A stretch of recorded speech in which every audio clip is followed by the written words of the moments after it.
Our main objective with social media is actually to stand out and be different. And the best way to do this is to be 100% you. And don't try to be like someone else. And I know that's hard sometimes. And if you're kind of new in your journey of personal development, you're like, I have no idea who I am, then it's just kind of checking in with yourself. And, this will come more and more. The more you actually put yourself out there, the more you start to figure out who you are.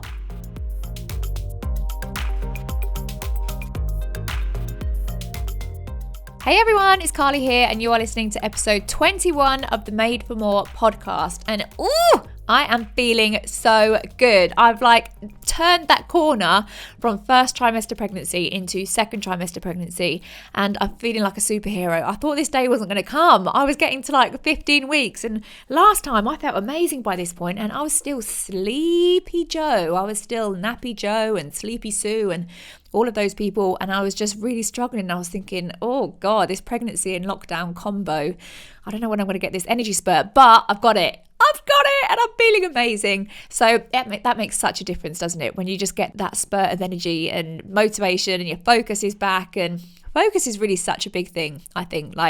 Mental clarity is so important. So making sure that you're really looking at your diet and how that's affecting your mental clarity.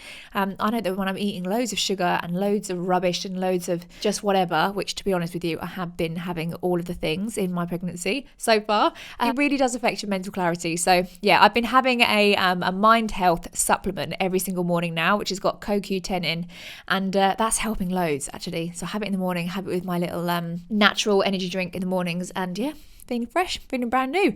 So today I'm going to be talking to you about social media, but also branding yourself online. Now, these are actually some of my most popular episodes. Seems like you all love a little bit of social medias, even though I know that some of you actually hate social medias, but you really know that you need to get on board with it. And to be honest, you do need to get on board with it. If you have a business, then you do just need to embrace it and figure out the way that works for you. So I'm hopefully going to give you some tips today that are going to help you with that. Now, when we think of branding, I think automatically everyone goes to, oh my God, I need to get a logo, or I need to get a letterhead. I was talking to my mum about this the other day, actually. I was talking about branding, and she was like, well, I'm going to have to get a letterhead. And I was like, Mum, who are you writing a letter to? No one writes letters anymore. But automatically people are like, right, I need to get business cards, and they think it's all kind of like design and all of that. But branding is so much bigger than that. And, you don't have to immediately go and get all of that stuff. But I'm going to talk to you about how you're showing up online, because how we show up online really says everything about our brand. How we represent ourselves is our brand to a T.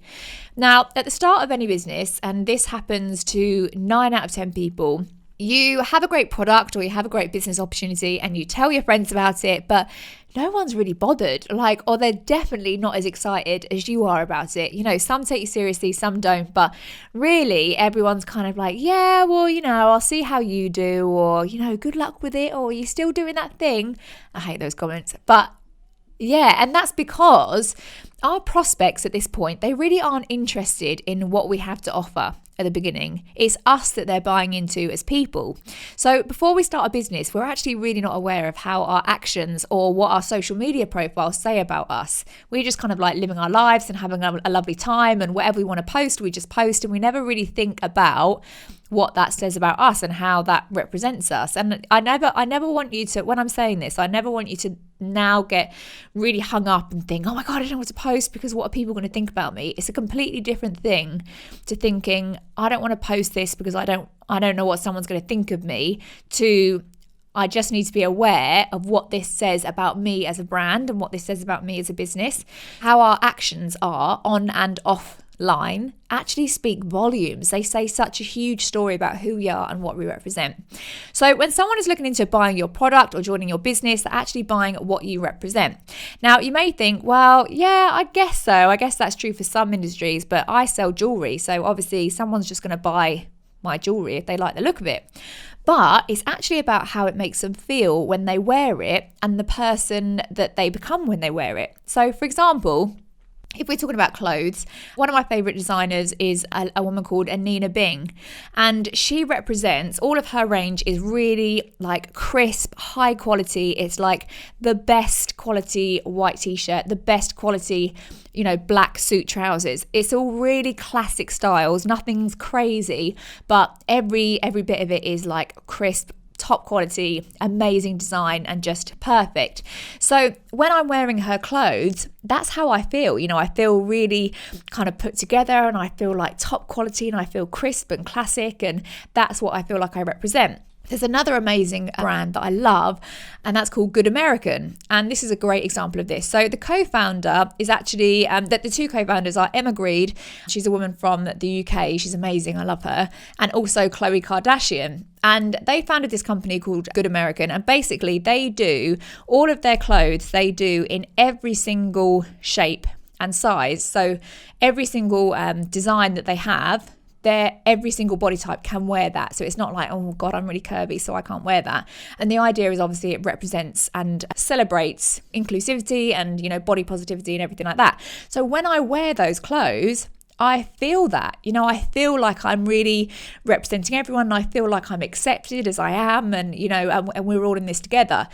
But if I was to go onto their Instagram and one of them, say, posted a meme about, nothing feels as good as skinny feels, or someone was, a woman was calling herself out for eating too much this weekend and calling herself fat, suddenly that really jars against what that brand represents and how I thought that brand, what I thought that brand stood for. So even though it's a kind of you don't even really think about it, posting a meme or something like that, or, laughing about your behavior at the weekend, it tells such a massive story, because it says, hold on, that's not in line with the brand that I thought this was. And suddenly when you're stepping out in those jeans, or you're stepping out in those clothes, you don't feel as empowered as you once did. So we have to ask ourselves, what do my actions or my words or my social media profile or my energy, what does that say about who I am? And how does someone feel when they're using or wearing my product? And if you're offering an opportunity, am I presenting myself as someone that people can trust to lead them to success? So ask yourself, would you follow you? So for my training today, I'm going to be talking to you about how you represent yourself online, because let's face it, 90% of what we're doing right now is online. But actually, all of these points, they still really apply to all of real life and, your kind of person-to-person interactions as well. So you can definitely cross the two over. So I'm going to use this as an example, as I know that I have lots of network marketers who listen to this, but this can be done in the exact same way if you're selling a product. So think of a brand that you love and you are so bought into, and everything that they bring out, you're like, yes, I want to buy their stuff. What is it about that brand that you trust wholeheartedly? For me, with clothes, is Reiss. I absolutely love Reiss. I know that I'm going to get amazing stuff. I know that it's really well priced. The quality of the clothes are amazing. But ask yourself, look at brands that you absolutely love, and what is it about that brand that makes you trust them? So going back to the people that you're going to follow in business, the kind of people that I want to follow in business, and I know that if I look at all the people at the top of my company, everyone has a similar character traits. So committed is one thing. You want to follow someone who has a good energy. When you're with them, you just feel good around them. You leave a conversation and you feel better about yourself and the situation. They're a kind person. They have a good heart.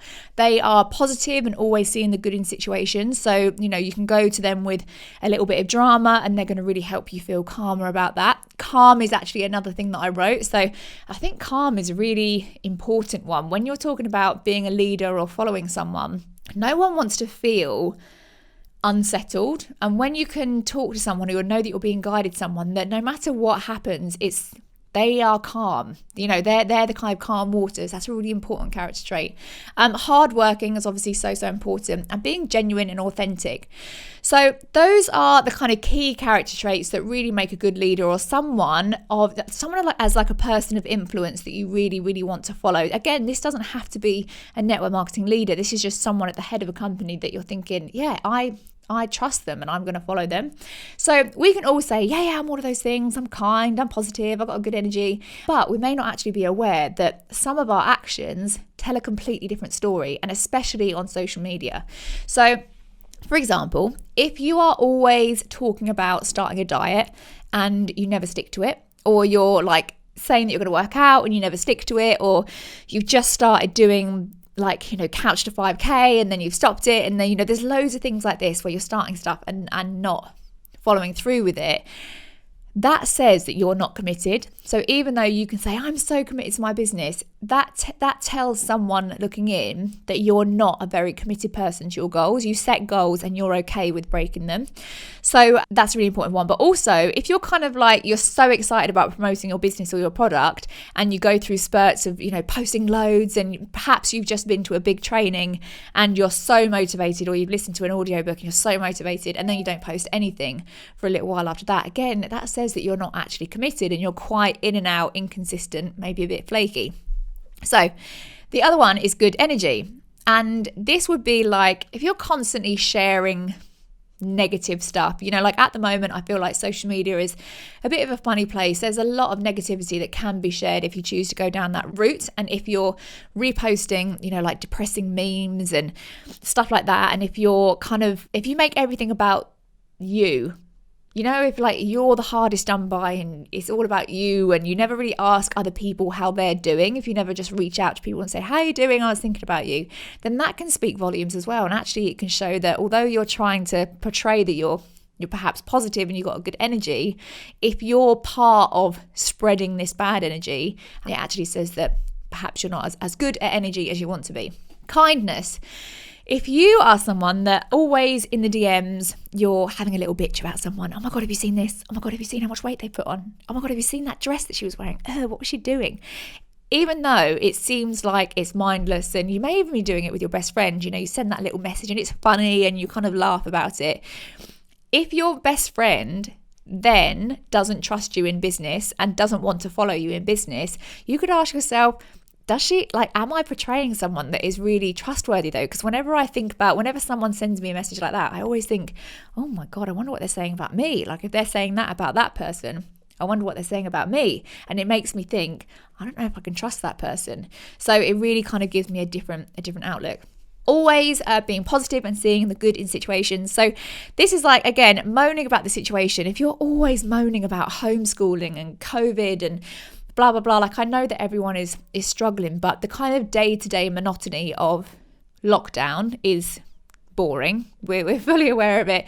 If you kind of keep posting about, how boring it all is, again, that's really kind of not showing that you look at the good in situations. If you're posting about the gratitude that you have for spending more time with your kids, or being able to go for, like when it was snowing the other day and we could all go out in the snow, if you were celebrating those moments, that really says a lot about you. It says that you're trying to find the good in this really tough situation as well, and that really speaks volumes.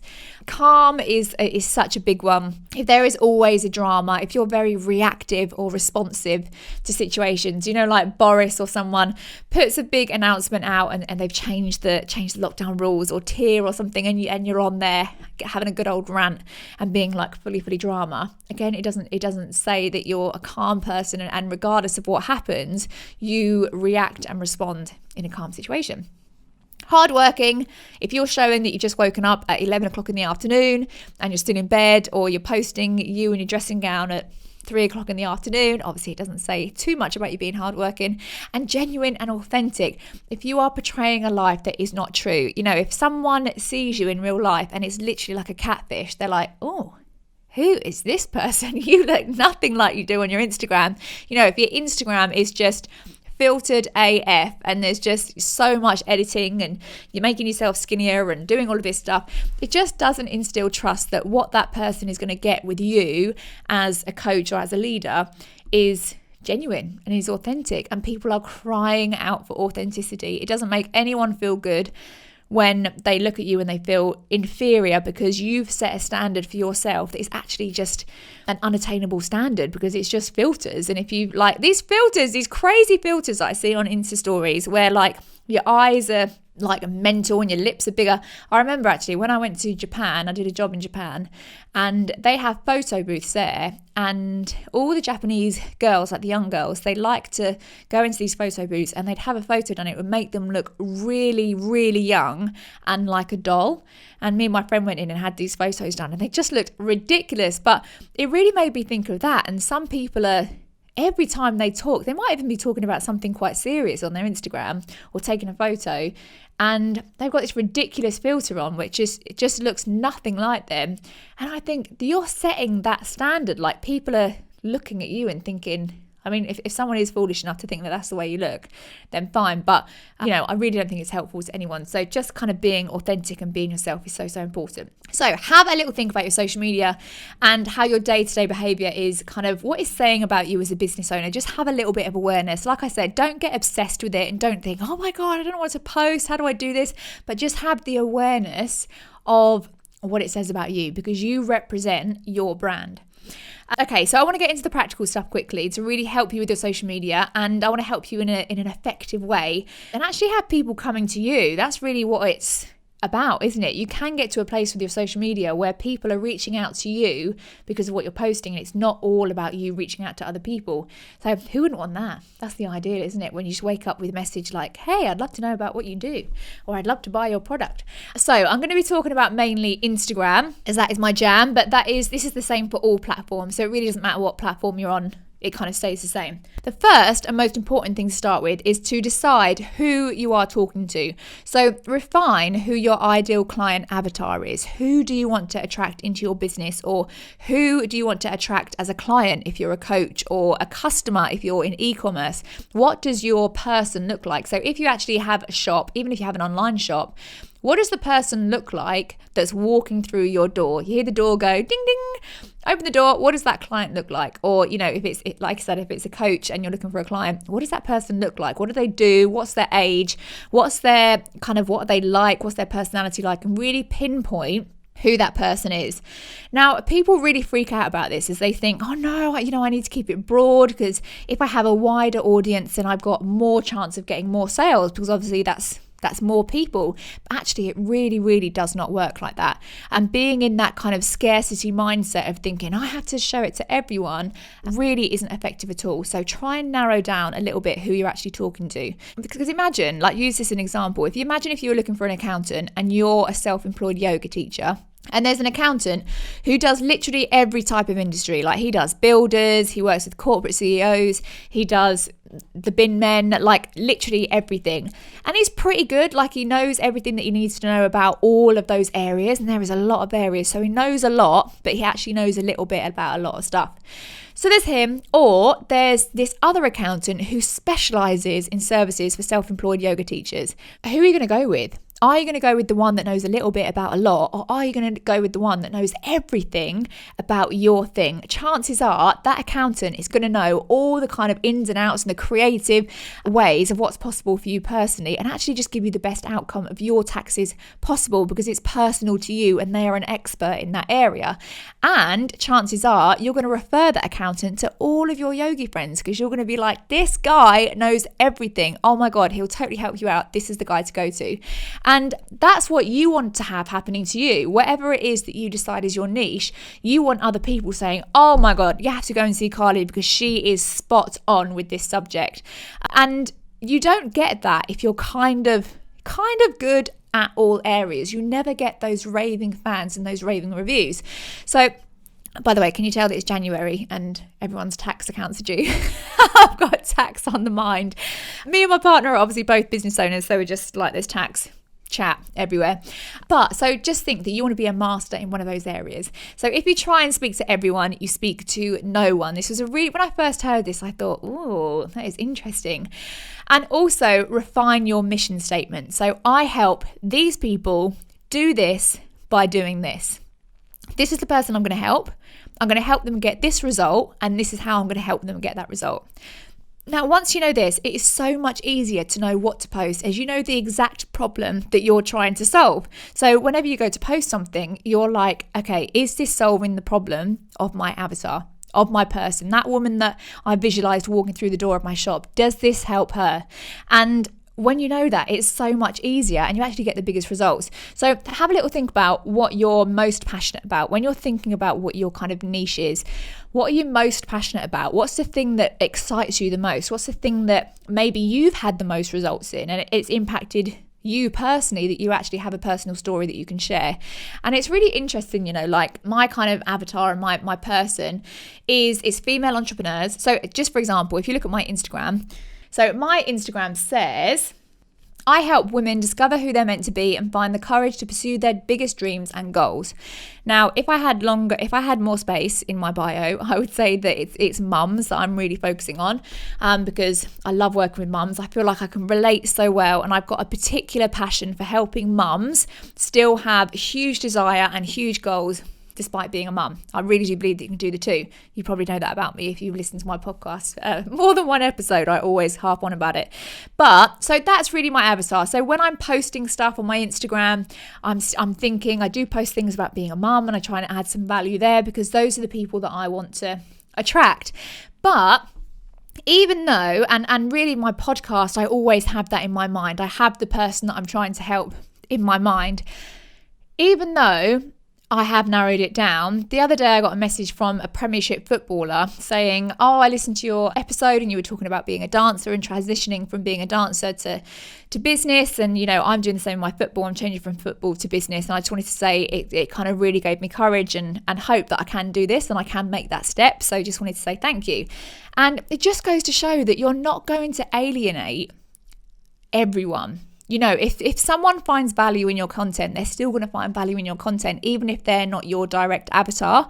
But what does happen is that you're going to be so much clearer in the message that you're trying to put out. You will put that message out so much better, and it just makes such a massive difference. So Instagram, a really good thing is to change your bio, like I said. So have your bio that says, I help these people do this by doing this. And yeah, just like whatever you post, anytime you post it, just think, does my avatar care about this? And also, what does this say about me? Now, Instagram is saturated with loads of the same businesses and loads of people trying to do the same thing. It's so much easier to look at other people's profiles and kind of copy what they're doing. And you might say, yeah, I'm just taking inspiration, but really you're just kind of doing like a bit of a carbon copy, imitation of other people's profiles. But our main objective with social media is actually to stand out and be different. And the best way to do this is to be 100% you, and don't try to be like someone else. And I know that's hard sometimes. And if you're kind of new in your journey of personal development, you're like, I have no idea who I am, then it's just kind of checking in with yourself. And, this will come more and more. The more you actually put yourself out there, the more you start to figure out who you are. But if something doesn't sit right with you, so for example, for a really long time, when I started my business, we work with vegan products. And in the beginning, I used to post loads about vegan products and, the importance of vegan products and blah, blah, blah. But I'm not a vegan. And it never sat right, and I felt a bit inauthentic that I was saying, you have to have these vegan products and blah, blah, blah. And I was kind of leading with the vegan thing, but I wasn't vegan and it just didn't sit right. So when I finally looked in and connected with myself and said, why am I leading with that? Like, that doesn't have to be the thing that I lead with. There's loads of things about these products and loads of things about this company that I am so, so passionate about. And even though, some people will be attracted by the fact that it's vegan, that's not how I live my life. So it's not right to be doing that. So just have a think about, are you promoting stuff, or are you leading with elements of your product or elements of your business or your company because you think you should be doing that, or because you think it's a good marketing tactic, or are you doing it because it actually is part of you and it does sit right with your values? So that was just a little example. I went off script there, but you know what I mean. I just want to give you a little example. So people will decide in 7 seconds or less of seeing your profile if they want to follow you or not. So again, look at your page and think, if someone was new and landing on my page, would they want to follow me? And does my page look like everyone else in my industry? And what's going to make me stand out? So, what can I post to make me look different to all the other people in my industry, and why is someone going to choose me over everyone else? Now, have you ever noticed that when you're looking for people to connect with, you can tell straight away if they're in a network marketing company? So if you might be listening to this and you're not in network marketing, but you probably know what I'm talking about. You will know if you go on someone's page and you're like, oh yeah, they're in network marketing or they're in MLM or whatever you want to call it. And, maybe you've searched the hashtag healthy living, or you've come across someone and instantly you're like, yeah, okay, they're with that company. Why is that? Why do we instantly know that they're already with a company? It's because they post their products all over their page. So instantly someone thinks, oh, I know they're trying to sell me something. I don't want to follow them. I don't want to be sold to. Because that's the reality of it. People don't want to be sold to. So if they're falling on your page and they're deciding within 7 seconds whether they want to follow you, and their first thought is they're selling something and I don't want to buy it, they're just not going to follow you. So instantly you've cut those people out. So I really do believe that I don't think it's a great thing to post loads of pictures of your products. Yeah, I just don't. If you look at my page, I don't post loads of pictures of my products because I'm not trying to sell a product. I will always talk about things that I'm passionate about, and I am passionate about the product. So I'll talk about how they help me in my life, but I'm not trying to sell a product. I'm trying to help people find the solutions that are going to help them get healthier, more confident, and just kind of thrive more in their life. That's my purpose. I'm not trying to sell a product. So really think about what it is that you're promoting. And by posting all of that stuff on your Instagram, are you actually attracting new people to your page, or are you attracting more people that are in the company you're already with? So just a little heads up as well, as a side note, it is really important to post on stories. Stories are really good. They really help your current followers get to know you better and buy into your brand better and see the behind the scenes and, really kind of get to know what you're about. They want to know the day-to-day life. And it's a really, really great way to build the engagement and the relationship with your followers. But you're not going to get new followers by always posting on your stories. You're going to get new followers by posting on your grid, because you're going to come up in discovery pages and when people search hashtags and things like that. So you really do need to pay some close attention to your grid and your main Instagram profile. And the general rules that I would go by posting on your grid are: don't post photos of the product that you're selling. And I mean like standalone pictures of products. I'm going to give you some examples in a minute. Number 2, don't try and make it too perfect looking, as people really want authenticity now. And as soon as everything that you're saying about your product, it may be everything that you are saying that it is, but if it's got some mad filter on it, or if you've got some mad filter on it, instantly they don't quite trust it because you've had to enhance it. And then thirdly, add value, add value, add value. They want to know that by spending their time on your page, they're going to come away from it feeling better, knowing more, being more educated, or even just having a laugh, but they want to have value. So Reels and IGTV and lives and all of that are absolutely brilliant. It really is a great way of adding engagement and boosting your following. So I'm not going to go too much into Reels. If you want to check back to my the interview that I did with Brock Johnson, he talks about Reels and IGTVs and stuff like that. And they're brilliant because it's evergreen content. It's stuff that's always going to stay on your grid, and it's an amazing opportunity to really educate people and inform them. And you can just speak directly to your ideal client avatar, which is perfect.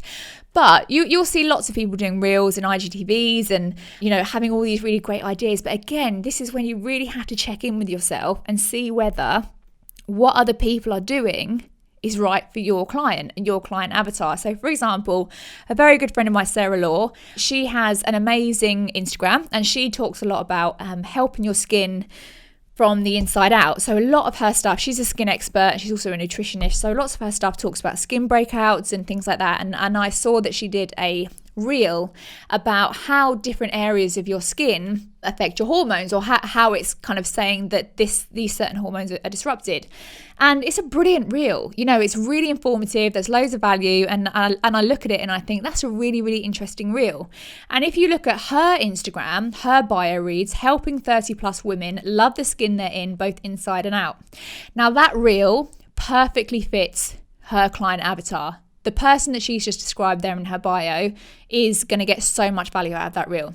For me, that's not a great reel for me, because my person isn't coming to me for skin advice. They're not coming to me for nutrition advice. They're coming to me because they want to look at, being a mum and growing more confidence and building a business around babies. That's why people tend to kind of get drawn to me. So a better reel idea for me would be 5 hacks to help you work your business around your babies. Don't get caught up in seeing other people's stuff and thinking, I need to do this and I need to do this. And this is what I think happens on social media. You can get so kind of distracted and overwhelmed by all of these things, and you think, yeah, that's a good one, but always check in and say, does this connect with my brand? Does this connect with what I represent as a brand and the person that I'm trying to help? So yeah, always think, just, is my content directly hitting the person that I want it to hit? So you may be thinking, right, okay, so I can't post about products, can't talk about a business. What on earth do I post? How do I get people to even know that I have a product or a business? And there are actually so many tweaks that you can do that are so effective. But basically, people want to know how you're going to make them feel when they use your product. So for example, if it's a necklace, don't just post a photo of the necklace with a nice background, in a stand or something. Post a photo of you wearing it, or maybe post a photo of someone opening the box and smiling, and tell a story about the fact that, about when you first received a necklace off your bestie and how it made you feel, because that's going to spark an emotion in someone else. Someone else is going to look at that post and think, oh my God, it's my friend Sarah's birthday on the 30th. Oh, I could give her that necklace. And then they start to imagine their friend opening that box and having that smile on their face, because they know that that post has just made them realize how their friend would feel opening a very similar gift. So they're going to be really inspired to buy that gift for their friend. It's all about kind of emotional stuff. If you're selling a coaching program, you could show a personal photo with a story in the caption that touches the pain point of your ideal client, so that when they see that, they think, wow, she was like me. She gets me. She understands where I'm at, and I trust her to help me overcome it and get to where I need to get to. So again, don't do this picture perfect, oh my God, I'm powerful, I'm incredible. Feel free to show a bit of vulnerability and tell a story about, maybe when times weren't that great and how you overcame it, because someone is instantly going to buy into you then. And then likewise, if you're trying to promote your business opportunity, start by promoting yourself as a leader and a person of influence first, so people are drawn to you and where you can take them. So post your own quotes, post things that you've learned, tell a story about something that you learn and how that's impacted your life, because again, that person is going to buy into you and they're going to think, yeah, that's the person. The reason I'm going to go with this person instead of all the other people that have reached out to me on Instagram is because I trust this person is going to be the one to take me to where I want to get to. So to round up, that was a really long episode, wasn't it? But to round up, there is so much to all of this, and I really could go fully into the ins and outs of Instagram and branding and all of that, but I just wanted to touch on the kind of key points. If you always go by this rule, you'll kind of get a good balance. So always focus on selling yourself and not your business. Focus on selling your knowledge and your passion. Don't focus on selling your product. And focus on selling you and what you have to offer as a sponsor or a leader, and not just your opportunity. It all starts with you. If someone hasn't bought into you yet, it's very likely they're not going to buy into your product or your service. So I really hope that helps, and I hope you've taken some value from it. I know it was quite a long one today, but I think it's so important, and it's been such a massive shift for me, just kind of switching from, just being a consultant with my company to actually changing myself and rebranding myself to being someone that people need to watch. That's been my main focus, and it really has made a big impact. So I really hope that helps you. Obviously, if you are loving this and you feel like you want to share it with other people, then please take a screenshot of it and put it on your Instagram. Share it with all your followers. Let me know what bit you loved the most. So let me know what your biggest takeaway was, because I always love to hear what they are. And of course, if you're loving it, please head over to Apple Podcasts and give me a 5-star review. And if you screenshot it and email me at admin@carlymyers.com, then I'm going to be doing a giveaway every single month to do a free one-to-one coaching session with me. So I'm so excited about everything that's to come. I've got some amazing interviews lined up, so much value to give you. And I'm just loving being back in the flow. So thanks so much, guys. Have a wonderful week, and I can't wait to chat to you next week. Bye.